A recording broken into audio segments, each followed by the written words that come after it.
போட்டித் தேர்வாளர்கள் அனைவருக்கும் கணியன் குழுமத்தின் சார்பாக வணக்கம். இன்னைக்கு நம்ம அரசியலமைப்புல என்ன பார்க்க போறோம்னா, பகுதி 20ல் சொல்லப்பட்ட அரசியலமைப்பு சட்ட திருத்தத்தை பற்றி பார்க்க போறோம். சட்ட திருத்தம். இந்த சட்ட திருத்தம் என்ற மூலத்தை எங்கிருந்து எடுத்தோம் அப்படி பார்த்தோம்னா, தென்னாப்பிரிக்கால இருந்து எடுத்தோம். சரி, இந்த சட்ட திருத்தம் இந்திய அரசியலமைப்புல பகுதி எத்தனையாவது பகுதியில் இருக்குன்னு பார்த்தோம்னா, பகுதி 20ல் இருக்கு. சரி, இந்த அரசியலமைப்பு சட்ட திருத்தத்தை பற்றி சொல்லக்கூடிய விதின்னு பார்த்துட்டோம்னா 368. இதுதான் அரசியலமைப்பு சட்ட திருத்தம் பற்றி சொல்லக்கூடிய விதி. சரி, அரசியலமைப்பு சட்ட திருத்தம் செய்வதற்கு யாருடைய முன் அனுமதி தேவை? குடியரசுத் தலைவரின் முன் அனுமதி தேவையா? தேவை கிடையாது. சரி, அரசியலமைப்பு சட்ட திருத்தம் செய்யறதுக்கு 2 அவையில ஏதாவது ஒரு அவையில ஓகே சொல்லிட்டாங்க, இன்னொரு அவையில ஓகே சொல்லல. அப்பனா இந்த அரசியலமைப்பு சட்ட திருத்தத்திற்கு கூட்டமர்வு தேவையா அப்படின்னு பார்த்தோம்னா, அரசியலமைப்பு சட்ட திருத்த மசோதாவிற்கு கூட்டமர்வு செய்ய இயலாது அப்படின்னு சொல்றோம். சரிங்களா? இப்ப அரசியலமைப்ப சட்ட திருத்தத்தை எத்தனை வழிமுறைகளில் திருத்தலாம் அப்படின்னு பார்த்தோம்னா, இந்த சட்ட திருத்தத்தை 3 வழிமுறைகளில் திருத்தலாம். எந்த வழிமுறைன்னு பார்த்தீங்கன்னா, ஃபர்ஸ்ட் ஒன்று சாதாரண பெரும்பான்மை. சாதாரண பெரும்பான்மைன்னா என்னன்னு பார்த்தீங்கன்னா, அவைக்கு வருகை புரிந்தோரில் 50% மேல் ஆதரவு அளிப்பதன் மூலம் திருத்தம் செய்தல். ஒன்று என்ன பார்த்தீங்கன்னா சாதாரண பெரும்பான்மை. சரி, இந்த சாதாரண பெரும்பான்மையில எந்தெந்த சட்டத்தை திருத்தலாம் அப்படின்னு பார்த்துக்கிட்டோம்னா, எதை திருத்தலாம்னா, பாராளுமன்ற நடைமுறை விதிகள், அதுக்கப்புறம் பார்த்துக்கிட்டோம்னா சட்ட மேலவை உருவாக்கம், கலைத்தல், இது மாதிரி சம்பந்தம், சட்ட மேலவை உருவாக்குதல், கலைத்தல், இது மாதிரி. வேற எதை திருத்தலாம் பார்த்தீங்கன்னா, சட்டமன்ற தொகுதிகளின், நாடாளுமன்ற தொகுதிகளின் எல்லைகளை மறுசீரமைப்பு செய்தல். இது ஃபுல்லா இந்த சாதாரண பெரும்பான்மை மூலம் நம்ம என்ன பண்ணலாம்? சட்டத்தை திருத்திக்கலாம். சரி, இரண்டாவது ஒன்று என்னன்னு பாருங்க, சிறப்பு பெரும்பான்மை. இந்த சிறப்பு பெரும்பான்மை மூலம் சட்ட திருத்தம்னு பார்த்தோம்னா, அவையின் மொத்த உறுப்பினர்கள், அதாவது அவையில் இருக்கக்கூடிய மொத்த உறுப்பினர்கள 3/2 பங்கு உறுப்பினர்கள், குறைஞ்சது 3/2 உறுப்பினர்கள் வரியை புரிஞ்சிருக்கணும். அதுல 50% உறுப்பினர்கள், 50%க்கு குறையாத உறுப்பினர்கள், அதாவது 50%க்கு மேற்பட்ட உறுப்பினர்கள் இதுக்கு ஓகே சொல்லணும். ஸோ இந்த மாதிரி விஷயம் இதை ஓகே சொல்லிட்டோம்னா இது சிறப்பு பெரும்பான்மை மூலம் சட்ட திருத்தம். இந்த சிறப்பு பெரும்பான்மை மூலம் சட்ட திருத்தம்னா எதெல்லாம் திருத்தலாம்னா, பகுதி 3ல சொல்லப்பட்ட அடிப்படை உரிமைகளை இதுல திருத்தலாம். பகுதி 4ல சொல்லப்பட்ட அரசு வழிகாட்டு நெறிமுறையில இதுல திருத்தலாம். மூன்றாவது வழிமுறை என்ன பார்த்தோம்னா, சிறப்பு பெரும்பான்மையுடன் மாநிலங்களின் ஒப்புதல். இது என்னன்னு பார்த்தோம்னா, ஏற்கனவே 2வது சிறப்பு பெரும்பான்மைனா என்னன்னு பார்த்தோம், அவையின் மொத்த உறுப்பினர்களில் 3/2 உறுப்பினர்கள் வரியை புரிந்து அதுல 50% ஓகே சொல்லியிருக்கணும். இந்த கண்டிஷன் பிளஸ் இன்னொரு கண்டிஷன் என்ன சொல்றோம்னா, மாநிலங்களின் ஒப்புதல், பாதி மாநிலத்துக்கு மேல ஒப்புதல் பெற்றாச்சுன்னா இந்த 3வது சிறப்பு பெரும்பான்மையுடன் மாநிலங்கள் ஒப்புதல் மூலம் சட்ட திருத்தத்தை மேற்கொள்ளலாம். இந்த 3வது வகையில எந்தெந்த வகையான சட்டங்களை நம்ம சட்ட திருத்தம் செய்யலாம்னா, ஜனாதிபதி தேர்தல் முறையை இதுலதான் நம்ம சட்ட திருத்தம் பண்ணணும்னா இந்த முறையில தான் சட்ட திருத்தம் பண்ணணும். உயர் நீதிமன்றம், உச்ச நீதிமன்றம் இது சார்பான சட்ட திருத்தம் மேற்கொள்ள வேண்டும் என்றாலும் இந்த சிறப்பு பெரும்பான்மையுடன் மாநிலங்களின் ஒப்புதல் மூலம் தான் நமக்கு என்ன சொன்னா சட்டத்தை திருத்தம் பண்ண முடியும். பிளஸ் 73வது சட்ட திருத்தம், பஞ்சாயத்து ராஜ் முறைன்னு ஒன்று பார்த்துருப்பீங்க. 73வது சட்ட திருத்தம். இந்த 73வது சட்ட திருத்தமும் இந்த 3வது வகையில நம்ம யூஸ் பண்ணி சட்ட திருத்தம் பண்ணிருக்கோம். இது வரைக்கும் எத்தனை சட்ட திருத்தம் பண்ணிருக்கோம்னா, 2021 நிலவரப்படி 105 முறை சட்ட திருத்தங்கள் பண்ணிருக்காங்க. 105 முறை சட்ட திருத்தங்கள் பண்ணிருக்காங்க. அதுல பார்த்துக்கிட்டோம்னா 105வது சட்ட திருத்தம் லாஸ்ட் பாருங்க, 105வது சட்ட திருத்தம், 104வது சட்ட திருத்தம். அப்படின்னா என்ன பார்த்தோம்னா, 105 ஓபிசி சட்ட திருத்தம். இது போன வருஷம் 2021 வந்துச்சு. அதே மாதிரி 104வது சட்ட திருத்தம் பார்த்தீங்கன்னா, அரசியலமைப்பு விதி 331 என்ன சொல்லியிருக்காங்க, 333 என்ன சொல்லியிருக்காங்கன்னு பார்த்தோம்னா, 331 ஆங்கிலோ இந்தியனுக்கு சிறப்பு ஒதுக்கீடாக மக்களவையில் 2 உறுப்பினர்களை குடியரசுத் தலைவர் நியமனம் செய்து கொள்வார். அதே மாதிரி சட்டப்பேரவையில விதி 333 படி ஆளுநர் அவர்கள் ஒரு உறுப்பினரை, அதாவது ஒரு ஆங்கிலோ இந்தியன் உறுப்பினரை நியமனம் மூலம் நியமித்துக் கொள்ளலாம். இதைத்தான் சொல்றாங்க. ஸோ 104வது சட்ட திருத்தம் அப்படி அவங்களுக்கு ஆங்கிலோ இந்தியனுக்கு கொடுத்த சிறப்பு அந்தஸ்து நீக்கப்படுகிறது. ஸோ இது வந்து ஆங்கிலோ இந்தியனுக்கு கொடுக்கப்பட்ட அந்த இடஒதுக்கீடு ரத்து செய்யப்படுகிறது. எந்த சட்ட திருத்தத்தின் மூலம்னா 104வது சட்ட திருத்தம். இதுவரைக்கும் சட்ட திருத்தத்துல இருந்து எந்த மாதிரி கொஸ்டின்கள் கேட்டிருக்காங்கன்னா எக்கச்சக்கமான கொஸ்டின் கேட்டிருக்காங்க. இதுல அடிக்கடி கேட்கப்படக்கூடிய சட்ட திருத்தம் 42வது சட்ட திருத்தம் 1976. ஏன்னா இந்த சட்ட திருத்தம் தான் பார்த்தீங்கன்னா குட்டி அரசியலமைப்பு என சொல்லக்கூடிய சட்ட திருத்தம் 42வது சட்ட திருத்தம். 44வது சட்ட திருத்தம் என்ன பார்த்தீங்கன்னா சொத்துரிமை. மொத்த அடிப்படை உரிமைகள் ஸ்டார்டிங்ல 7 இருந்துச்சு. சொத்துரிமை வந்து அடிப்படை உரிமைகளிலிருந்து நீக்கப்பட்டுச்சு. ஸோ சொத்துரிமை அடிப்படை உரிமைகளிலிருந்து நீக்கப்பட்ட சட்ட திருத்தம்னா 44வது சட்ட திருத்தம். அதுக்கப்புறம் பார்த்தீங்கன்னா அட்டவணை மொத்தம் 8 இருந்துச்சு. அதுக்கப்புறம் 4 இன்க்ரீஸ் ஆகி 12 ஆச்சு. அதுல வந்து பார்த்தீங்கன்னா 9வது அட்டவணை 10வது அட்டவணை 11வது அட்டவணை 11வது அட்டவணை 12வது அட்டவணை புதிதாக சேர்க்கப்பட்ட அட்டவணை. 9வது அட்டவணை நில சீர்திருத்தம். 9வது அட்டவணை என்னன்னா நில சீர்திருத்தம்.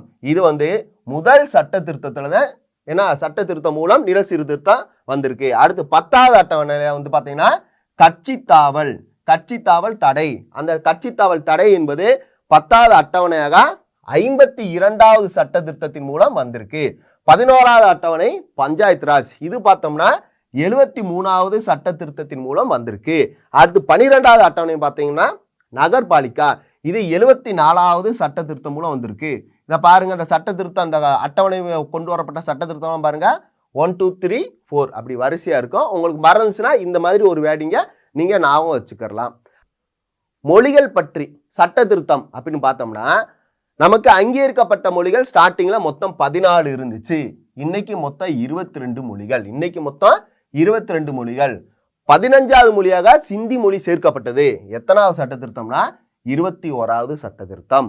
அதுக்கப்புறம் பார்த்தீங்கன்னா 3 மொழிகளை அதுக்கப்புறம் 71வது சட்ட திருத்தத்துல 3 மொழிகள் சேர்த்திருப்பாங்க. நேபாளி, கொங்கணி, மணிப்பூரி. அதுக்கப்புறம் பார்த்தீங்கன்னா இந்த 21 71 கூட்டுங்க 92. 21 71 கூட்டினா 92. இதுல ஒரு 4 மொழிகள் சேர்த்திருப்பாங்க. போடோ, தோங்கரி, மைதிலி, சாந்திலி என ஒரு 4 மொழிகள் சேர்த்திருப்பாங்க. ஸோ வந்து 8வது அட்டவணையில் சொல்லப்பட்ட மொழிகளின் எண்ணிக்கைனா ஸ்டார்டிங்ல 14, இன்னைக்கு 22. அப்புறம் இதுல இருந்து என்ன கொஸ்டின் கேட்டிருக்காங்கன்னா 86வது சட்ட திருத்தம். இது என்னன்னு பார்த்தீங்கன்னா கல்வி என்பது அடிப்படை உரிமை என சேர்க்கப்பட்டதுன்னா 86வது சட்ட திருத்தம். கல்வி அடிப்படை உரிமை என சொல்லக்கூடிய விதி 21 ஏ. அப்புறம் பார்த்தோம்னா பகுதிகள். மொத்த அரசியலமைப்பு நடைமுறைக்கு வந்தப்ப எத்தனை பகுதிகள் இருந்துச்சுன்னா 22 பகுதிகள். இன்னைக்கு எத்தனை இருக்குன்னா 25 பகுதிகள். அதுல வந்து பாத்தீங்கன்னா ஒரு பகுதிகள் நீக்கி இருப்பாங்க, 4 பகுதிகள் சேர்த்திருப்பாங்க. ஸோ புதிதாக சேர்க்கப்பட்ட 4 பகுதிகள் எந்தெந்த சட்ட திருத்தத்தின் மூலம் சேர்த்திருக்காங்க அப்படின்னு பார்த்தோம்னா முதல்ல பார்த்தோம்னா 4A ஒரு பிரிவு. அதுக்கப்புறம் பார்த்தோம்னா 9A ஒரு பிரிவு. அடுத்து 9B ஒரு பிரிவு. அதுக்கப்புறம் 14A ஒரு பிரிவு. இந்த 4 பகுதிகளும் எந்தெந்த சட்ட திருத்தம் மூலம் சேர்த்திருக்கோம்னா 4A அடிப்படை கடமை. இது எத்தனாவது சட்ட திருத்தத்தின் மூலம் சேர்த்திருக்காங்கன்னா 42வது சட்ட திருத்தம் 1976ல சேர்த்திருக்காங்க. இதே வருஷத்துல தான் பாத்தீங்கன்னா தீர்ப்பாயங்கள் இதே மாதிரி தான் 14A 42வது சட்ட திருத்தம் 1976ல சேர்த்திருக்காங்க. சரி, 9A அப்படின்னு பாத்தீங்கன்னா ஏற்கனவே பார்த்தா நகர்பாலிகா. நகர் அமைப்புக்கான தேர்தல் முறையில சொல்லக்கூடியது 9A. இது எத்தனாவது சட்ட திருத்தத்தின் மூலம் சேர்த்திருக்காங்கன்னா 74வது சட்ட திருத்தம் 1992. 9B என்ன பார்த்தீங்கன்னா கூட்டுறவு சங்கங்களை பற்றி பகுதி 9Bல சேர்த்திருக்காங்க. இது எத்தனாவது சட்ட திருத்தத்தின் மூலம் சேர்த்திருக்காங்கன்னா 97வது சட்ட திருத்தம் 2011. ஸோ பகுதிகள் மொத்தம் 4 பகுதிகள் புதுசா சேர்த்திருக்காங்க. எந்தெந்த சட்ட திருத்தத்தின் மூலம்னா இந்த சட்ட திருத்தத்தின் மூலம் தான். இதை ஒரு தடவை பார்த்துக்கணும். அதுக்கப்புறம் எந்த கொஸ்டின் கேட்டிருக்காங்கன்னா இந்த 7வது சட்ட திருத்தம் அடிக்கடி கேட்டிருக்காங்க. இந்த 7வது சட்ட திருத்தம் என்ன பார்த்தீங்கன்னா மாநில மறுசீரமைப்பு, அதாவது பசல் அலி குழுவின் பரிந்துரையின் பேரில் மாநில மறுசீரமைப்பு சட்டம் 1956ல வந்துச்சு. அது வந்து 7வது சட்ட திருத்தமாக சொல்லியிருக்காங்க. இந்த பசலலி குழுவின் பரிந்துரையின் பேரில் மாநில மறுசீரமைப்பு சட்டத்தின்படி எத்தனை மாநிலங்கள் 1956 உருவாச்சுன்னா மொத்தம் 14 மாநிலங்கள், 6 யூனியன் பிரதேசம் உருவாச்சு. இதுல ஒரு கொஸ்டின் உங்களுக்கு டவுட் வரலாம். முதல் மொழிவாரி மாநிலம் எதுனா முதல் மொழிவாரி மாநிலம் ஆந்திர பிரதேசம். முதல் மொழிவாரி மாநிலம் ஆந்திர பிரதேசம். அடுத்து நம்மளுடைய இந்திய ஒன்றியத்தில் புதுச்சேரி, பாண்டிச்சேரி இருக்குல்ல, இந்த புதுச்சேரி 14வது சட்ட திருத்தம் 1962 மூலம் இந்திய ஒன்றியத்தில் புதுச்சேரி இணைந்தது. இது ஏற்கனவே கேட்கப்பட்ட ஒரு பழைய கொஸ்டின் தான். 61வது சட்ட திருத்தம் இதுவும் கேட்டிருக்காங்க. அது என்னன்னு பாத்தீங்கன்னா ஓட்டுரிமை வயசு, அதாவது ஓட்டுப்புற வயசு 21 வயசுல இருந்து 18ஆக குறைக்கப்பட்ட சட்ட திருத்தம்னா 61வது சட்ட திருத்தம் 1989. இந்த 60 அந்த வரிசையில பாத்தீங்கன்னா இன்னொன்னு 69வது சட்ட திருத்தம் ஒன்று முக்கியமானது. அந்த 69வது சட்ட திருத்தம் எதுன்னு பார்த்தோம்னா டெல்லி நம்மளுடைய தேசிய தலைநகர் பகுதியாக எப்ப சொல்லியிருக்காங்கன்னா 69வது சட்ட திருத்தம் 1991. அதுக்கப்புறம் பார்த்தீங்கன்னா முக்கியமான சட்ட திருத்தம் ரீசெண்டா நடப்பு நிகழ்வு சார்ந்த சட்ட திருத்தம்னா இறுதியாக கேட்கப்பட்டது. ஏற்கனவே 105 பார்த்தா, 104 பார்த்தா, அதுக்கப்புறம் 103, 102, 100 என்னன்னு பார்த்துக்கிறோம். 100வது சட்ட திருத்தம் என்னது உங்களுக்கு தெரியும். 100வது சட்ட திருத்தம் 2014 கொண்டு வந்தாங்க. இது என்னன்னு பார்த்தீங்கன்னா இந்தியாவிற்கும் வங்காளதேசத்திற்கும் இடையான நில எல்லை ஒப்பந்தம். இதுதான் 100வது சட்ட திருத்தம். 101வது சட்ட திருத்தம் என்னன்னு பார்த்துக்கிட்டோம்னா பொருட்கள் மற்றும் சேவை வரி ஜிஎஸ்டியை பத்தி சொல்லக்கூடிய சட்ட திருத்தம்னா 101வது சட்ட திருத்தம். 102வது சட்ட திருத்தம் என்னன்னா பின்தங்கிய வகுப்புகளின் தேசிய ஆணையத்திற்கான ஒரு அரசியலமைப்பு தகுதியத்தை 102வது சட்ட திருத்தம் 2018 கொடுத்திருக்காங்க. 103வது சட்ட திருத்தம் பார்த்தீங்கன்னா பொது வகுப்பினருக்கு பொருளாதார ரீதியில 10% இடஒதுக்கீடு அளிக்கப்பட்ட சட்ட திருத்தம்னா எத்தனாவது சட்ட திருத்தம்னா 103வது சட்ட திருத்தம். 103வது சட்ட திருத்தம். சோ மீண்டும் முறை சொல்லிக்கலாம். சட்ட திருத்தம் பகுதி 20ல இருக்கு. தென்னாப்பிரிக்கால இருந்து எடுத்திருக்காங்க. விதி 368 சட்ட திருத்தத்தை 3 வழிமுறைகளை திருத்தலாம். எந்தெந்த வழிமுறைகள் நம்ம பார்த்துக்கிட்டோம் நல்லா பார்த்துங்க. இதுல முக்கியமான சட்ட திருத்தம் 42வது சட்ட திருத்தம், 44வது சட்ட திருத்தம், இந்த மாதிரி விஷயங்கள் ஃபுல்லா பார்த்துக்குங்க. அப்புறம் இறுதியாக கேட்கப்பட்ட 100ல இருந்து 105 வரைக்கும் என்னென்ன பார்த்துக்கிறோன்னு ஒரு தடவை சட்ட திருத்தம் பார்த்துக்குங்க. கம்பல்சரி வந்துச்சுன்னா இதை தாண்டி கொஸ்டின் வருவதற்கு வாய்ப்புகள் இல்லை. அதுக்கு மீறி வந்தாலும் நம்ம 4 ஆப்ஷனை வச்சு நம்ம சொன்னதை வச்சு எது இல்லையோ அதை மிக சரியாக நம்ம ஆன்சர் பண்ணிக்கலாம். நன்றி. மீண்டும் ஒரு வகுப்பில் சந்திப்போம். நன்றி, வணக்கம்.